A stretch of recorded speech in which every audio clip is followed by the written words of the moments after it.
Good afternoon, good evening, Harlem. I'm Terri Wisdom, and this is Harlem Network News. And as many of you know, Harlem Network News is a media platform. We started at the onset of COVID, and we are still here. Our mantra, our mission is to assure that Harlem and Harlems of the world are informed, engaged, and called to action.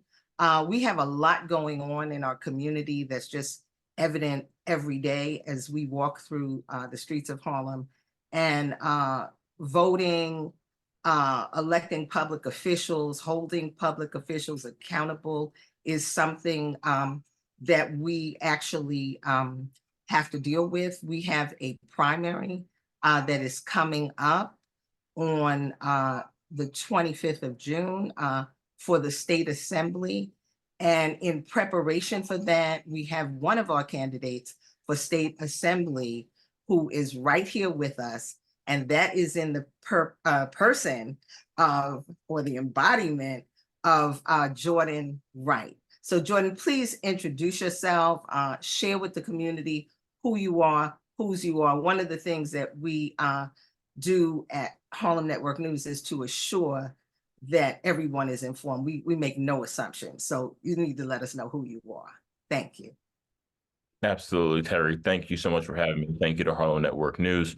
My name is Jordan Wright. I'm a candidate for the New York State Assembly's 70th District, which is Harlem, my home. It's always been my home, and that's who I am. And I belong to Harlem. I belong to the community. I belong to the citizens of the village that has raised me over the course of my 29 years on this earth. It means a lot to me to be able to run for this seat. It means a lot to me to be able to, look to represent my district. And so thank you so much again, Terry, for having me. And I look forward to answering any questions. Okay. Well, thank you so much, Jordan. It appears right now you're hot on the public official scene. You've been involved. It's no secret. You were the campaign manager for Dr. Yusef Salaam, our newest council person. You are his chief of staff.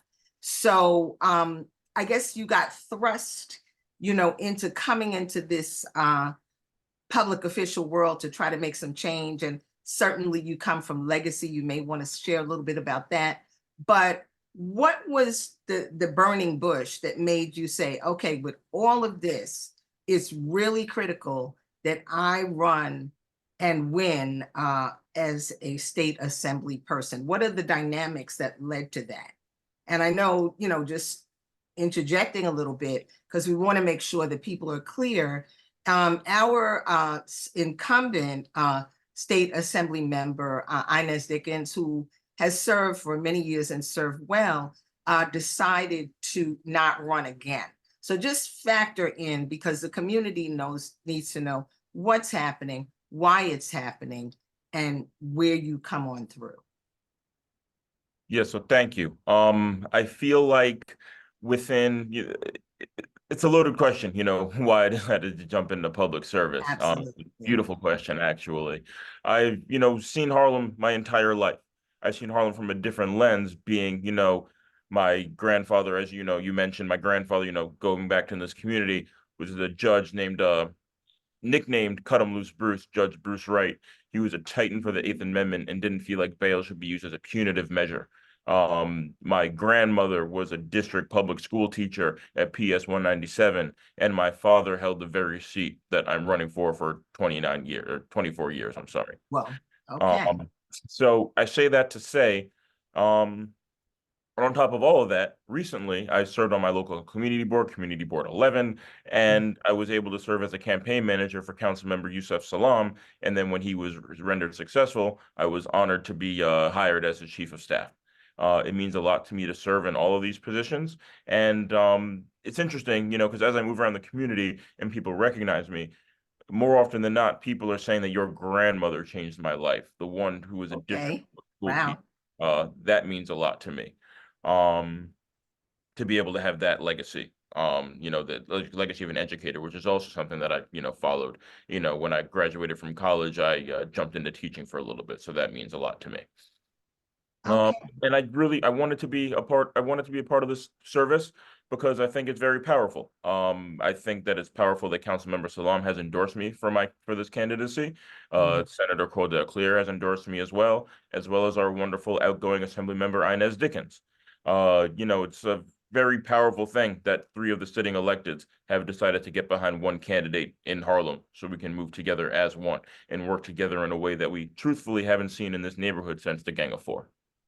Okay, okay. And once again, you got to educate that teaching thing. Gang of Four, we can't just throw that out there. What is that? Who is that? What is that about? You know, but I'm not sure everybody else does. Harlem Network The News. Gang of Four is a real legacy in Harlem, something that I've, been educated on for a number of years. Congressman Charles Rangel, Basil Patterson, Percy Sutton, and David Dinkins, icons, pillars in this community in Harlem, and four men who I've had the pleasure of knowing, for part of my time on this earth, and it meant a lot to me to be able to serve under their tutelage, and even the people who they left behind, their relatives, people who I'm close with today. It means a lot to me to know them well. So, I'm looking forward to, understanding, when Harlem was really thriving in that time and, following those footprints, because it's better to work together than to go separately. So it means a lot to me to be able to have, like I said, many endorsements from labor to local elected, and it means Yeah, a I lot to me to know move for a forward. reason. I'm okay. Okay, so thank you for that.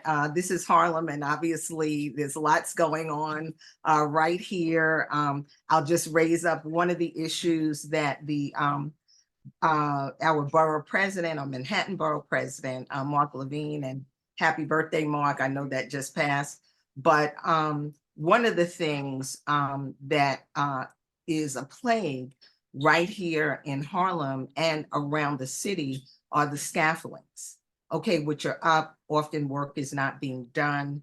Now, some of the scaffolders are being invaded by rodents. Where is our rat czar? So there's a lot going on right here in our city. One of the things that I wanted to get to quickly, because I know we're in a time frame, but as a state assembly member, who will you be interacting with primarily? Like, where does the source of power come from? Who can you impact? Is it the mayor, state senator, as you mentioned, Cordell Clear? Who are the people that in order to get the legislation, is it the congressman, the president? Like, what's happening? Who will you be interacting with to get the job done? And what is the job? Yeah, Thank you.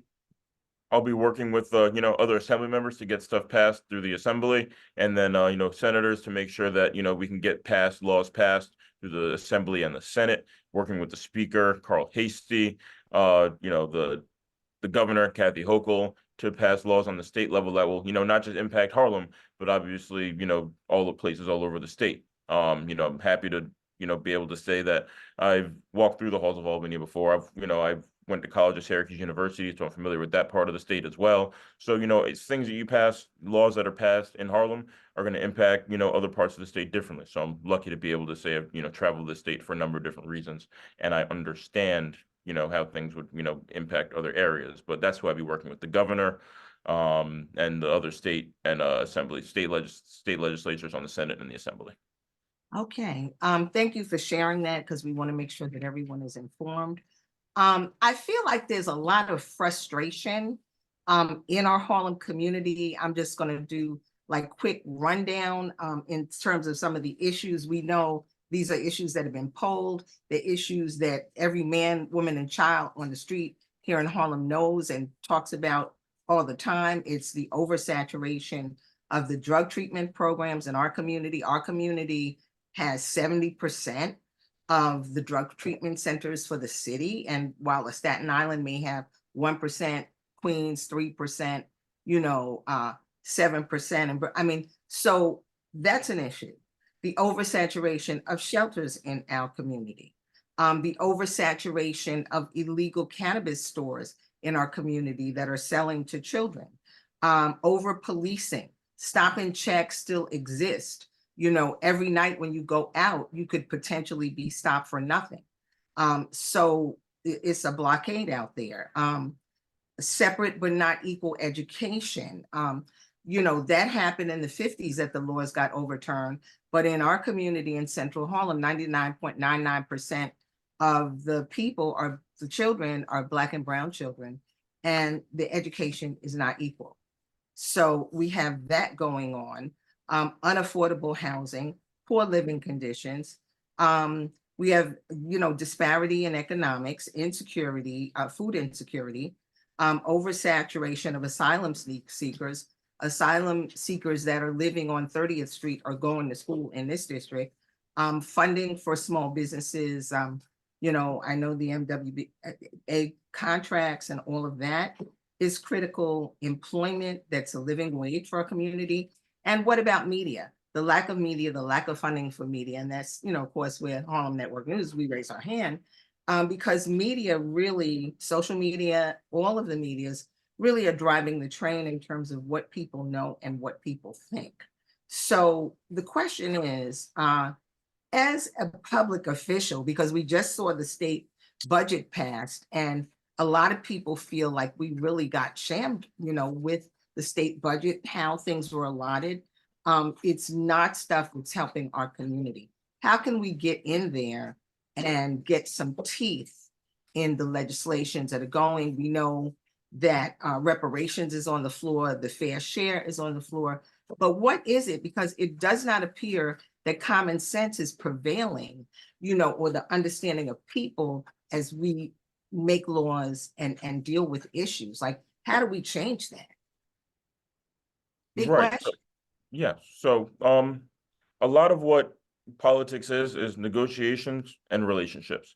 I'm happy to have the endorsement of two sitting state assembly members right now, Assemblymember Al Taylor and Assemblymember Charles Fall. That means a lot to me because it shows that I can go in with the relationships. That Jordan's ready for the assembly because the assembly is ready for Jordan. I'm ready to go in there, understand what it means to work with other members. I know what it means to go in there and work to get things done for my neighborhood in Harlem. And it's important to be able to say, hey, let's work together. Let's come together. We might not be together on this issue right now, but we can definitely get there just by talking with each other. So that's what I look forward to being able to do when it comes to the budget, understanding what's going to impact Harlem and making sure that I'm there fighting for our neighborhood every step of the way.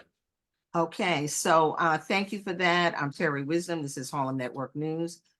In terms of just accountability, connecting with you, how can our community, our listeners, what's the best way for them to be able to get in touch with you, ask questions? Certainly hearing you on this forum, but we're looking to set up like some town meetings and some other things. What's on the agenda so people can really get ahead of it, because we're in serious trouble, as we know. Yeah, so I can be found on my website, wrightforharlem.com. That's Wright, my last name, WRIGHT, the number 4, harlem.com. I have a newsletter that goes out once a week. You can see what I've done, you can see what I'm doing, and you can find me also on social, on Twitter at Wright4Harlem, and on Instagram at Jordan Wright for Harlem. Both of those, the number 4. Okay, and if folks want to sign up for that newsletter, how do they do that if they're not already part of your mailing?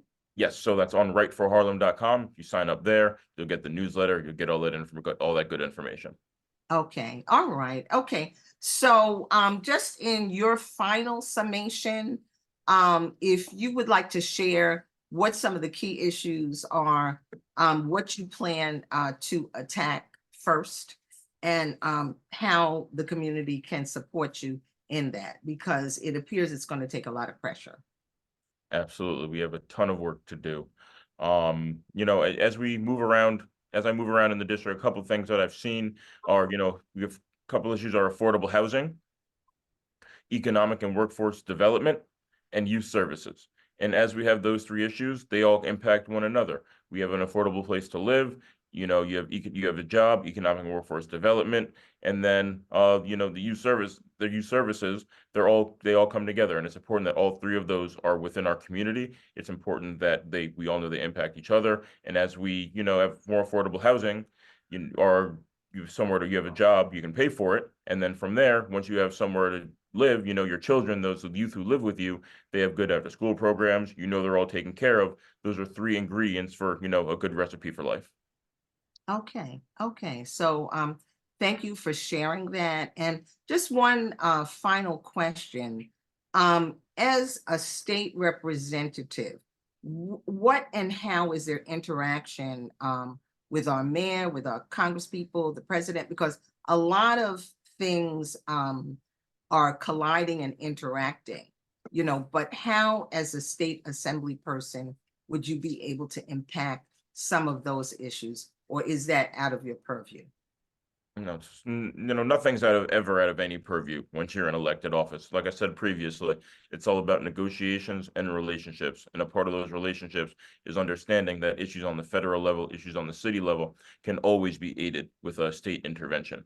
So I look forward to having a good relationship with our mayor, Eric Adams, understanding that federal issues, you know, understanding that, you know, the Congress member, he's a wonderful Congress member. He's fantastic. Being able to work with him is really important as we can fix the problems for our district. You know, the New York 13th Congressional District is one that has a lot of issues, and I look forward to working to help remedy those with our wonderful Congress member, Adriano Espaillat.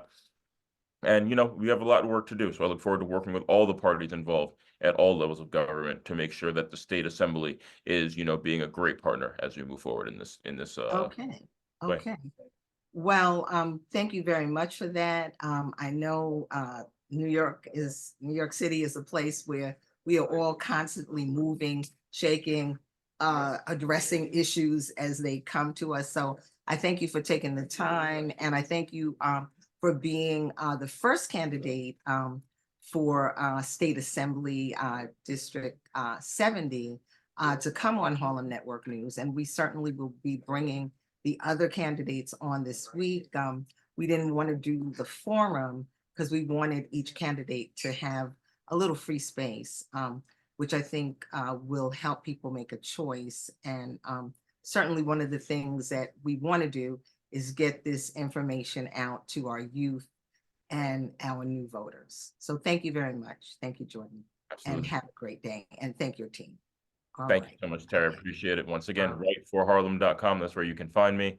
Thank you so much, Terry. Thank you, Harlem Network News, for having me. We got a lot of work to do, and I appreciate it. Thank you so much. Okay, great. And forward ever, backward never. And the media is the message. So let's go. Let's Yes. support the media. Yes. Thank you.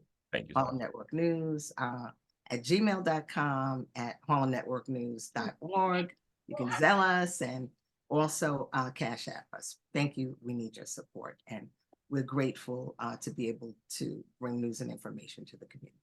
Have a great day, Jordan. Thank you.